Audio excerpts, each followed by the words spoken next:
Alycats and you viewers. So today I'm reviewing Okja, Netflix's latest original film, and also Bong Joon Ho's latest film. I'm a huge fan of Bong Joon Ho as a director. I adored The Host and Snowpiercer, so I had super high expectations for Okja, and they were met and exceeded. Okja is about this young 14-year-old girl, Mija, who has raised Okja, this super pig, for the majority of her life, for 10 years. And one day, this group called the Miranda Group comes to her home, and they say that they're going to take Okja to America for the Super Pig competition. But what Mija doesn't know is that they actually want to kill Okja and use Okja for food. So Mija goes on a rescue mission to save Okja with the help of the ALF, the Animal Liberation Front. And this is the story of how she is trying to save Okja if she succeeds, and it shows the brutal, gory, gruesome imagery about how animals are treated and slaughtered, and this movie could actually make you a vegetarian. Like, I'm seriously contemplating it right now. But the performances in this movie were outstanding.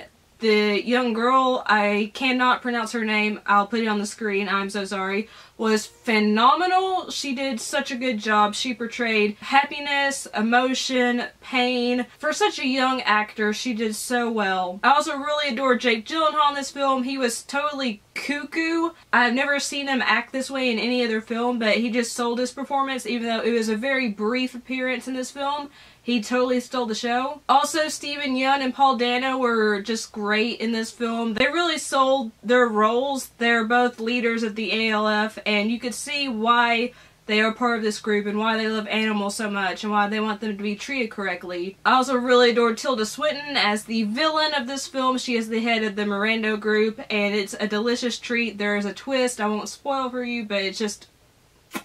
The only gripes I kind of had were the fact that Lily Collins's and Devon Bostick's characters were kind of underwhelming.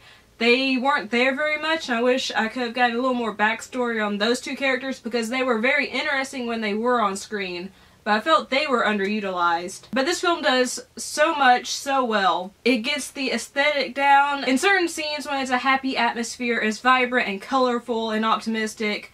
When it's a darker, more grim scene, the color scheme changes to very, very dark hues. There's a lot of dark imagery around, and it just makes you feel, ugh. And the emotions that this film conjures up is just incredible, because watching this film, I went from going, aww, to, ah!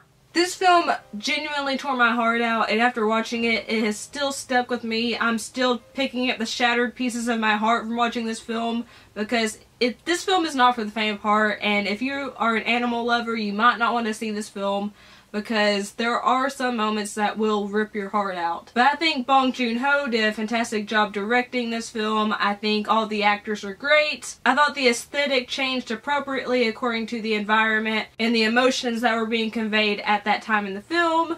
I really enjoyed the characters. I just wish that Jake Gyllenhaal, Lily Collins's, and Devon Bostick's characters had a little more screen time and a little more backstory to flesh them out. But I do recommend Okja if you are looking for a fantastic, wonderful treat of a film that will rip your heart out, but at the same time leave you feeling a little bit hopeful and also maybe turn you into a vegetarian. If you're an animal lover, you may want to skip this film, or if you're a fan of heart, you might want to skip this film because it does have some tough imagery. So I'm personally giving Okja 4.5 out of 5 stars because I thought it was wonderful and it totally exceeded my expectations, which were very high, admittedly. And I'm excited to see what else Netflix has in store for us with original films of this caliber. So if you've seen Okja, let me know what you thought about it. Did you love it? Did you hate it? Let me know. If you liked this video, leave a like. And if you liked it, make sure to share it because it helps my channel grow.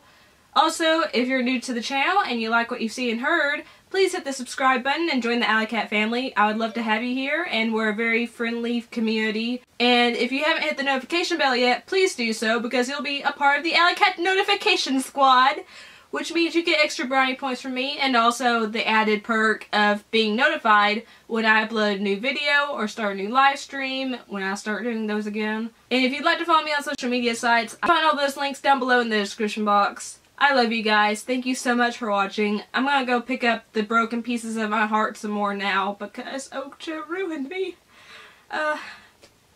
Peace and kisses. Bye. What do you mean Frank Randall is better than Jamie Fraser? You are out of your mind! I'm so sorry you had to hear that argument, guys.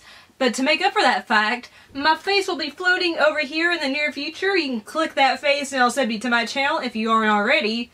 And if you'd like to see my previous upload, you'll find that up here, and a playlist of videos that you can watch over and over on repeat over here. And yeah, I need to go back to the invisible person I was talking to and debate why Jamie Fraser is better than Frank Randall.